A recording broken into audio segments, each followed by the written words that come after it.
Akhil Marar versus state of Kerala, കേരളത്തിലെ social മീഡിയയിൽ നിന്ന് നടന്നുകൊണ്ടിരിക്കുന്ന ഈ ചർച്ച ഞാൻ ഭയങ്കരമായിട്ട് ആസ്വദിക്കുകയാണ്. കണ്ണീര് തുടച്ചിട്ട് കുറച്ചുകൂടി വിശ്വസിക്കാൻ തോന്നുന്നു. എന്റെ പൊന്ന് ദൈവമേ, അഖിലിതാ പിന്നെയും എത്തിയിരിക്കുകയാണ്.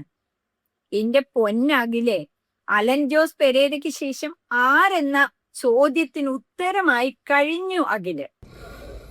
ആലോചിച്ച് നോക്കൂ, ഇത്രയും ആൾക്കാർ ഒരാൾക്കെതിരെ അറ്റാക്ക് നടത്തുമ്പോൾ ആ ആള് ഞാനും ആരും ആയിക്കോട്ടെ, എനിക്ക് എന്ത് രസമാണത്. അത് കണ്ടുകൊണ്ടിരിക്കാൻ എന്ത് രസമാണ്.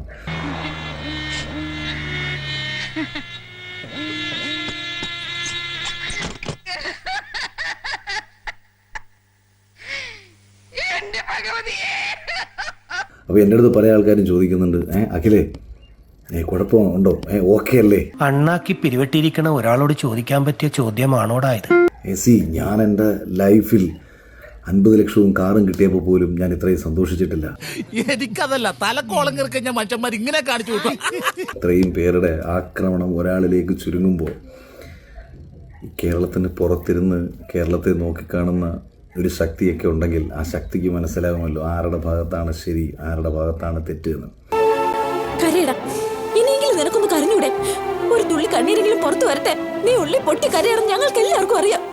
ഇത്രയും നാളും ഞാൻ ചിന്തിച്ചിട്ടുണ്ട്, നമ്മൾ എവിടെ വരെ വളർന്നു എന്ന് ചോദിക്കുമ്പോൾ ഇതാണ് വളർച്ച. നീ വിഷമിക്കാണ്ടിരി. എനിക്കെന്ത് വിഷമം? എനിക്കൊരു വിഷമമില്ല, എനിക്കൊരു വിഷമമില്ല. പിന്നെയും സ്വയം പറയാണ് ഞാനാണ് വലുത്, ഞാനാണ് മുകളിലെന്ന്. സ്വന്തം അടിവേര് പോയിരിക്കുക എന്നുള്ള കാര്യം ശരിക്കും അഖിലിന് മനസ്സിലായി.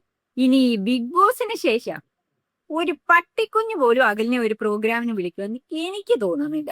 കാരണം BJP വെറുപ്പിച്ചു, എല്ലാവരെയും വെറുപ്പിച്ചു. രാജീവ് ചന്ദ്രശേഖരജിയുടെ കാലും കൈയും പിടിച്ചുകൊണ്ട് ബിഗ് ബോസിൽ ഒരു സ്ഥാനം കിട്ടി. ഇനിയും പുള്ളി കുറെ കാര്യം പറയുന്നുണ്ട്, ഇതൊന്ന് കേട്ട് നോക്കിക്കേ. അപ്പൊ ഞാൻ എന്തായാലും ഈ ഒരു പ്രോസസ്സ് വലിയ രീതിയിൽ എൻജോയ് ചെയ്യുകയാണ്. നിങ്ങൾ എന്നെ എത്രത്തോളം ആക്രമിച്ചോളൂ, കാര്യം നിങ്ങൾ വിചാരിക്കും ഇതിപ്പോ കണ്ടിട്ട് പറയുന്നതാണ്. വിഷമിക്കാതിരിക്കും, ഇതിലും വലുത് ഏതാണ്ട് വരായിരുന്നു, ഇങ്ങനെ തീർന്നത് കരുതിയാൽ മതി. ഇപ്പൊ ഞാൻ ചാർജായി. എനിക്ക് എന്താ അറിയാൻ പറ്റാത്തൊരു സന്തോഷമാണ് സത്യം പറഞ്ഞാൽ തോന്നുന്നത്.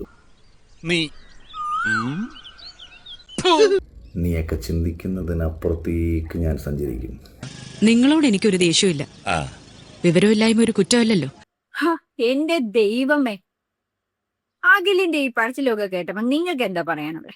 എന്തായാലും അഖിലിന്റെ ഡയലോഗൊക്കെ കേട്ടപ്പം എനിക്ക് ഓർമ്മ വന്നത് ഈ സീനാണ്. സമാധാനമുണ്ട്. നിനക്ക് ഇപ്പോഴും നല്ല വിഷമമുണ്ടല്ലേ? കുറേശ്ശെ.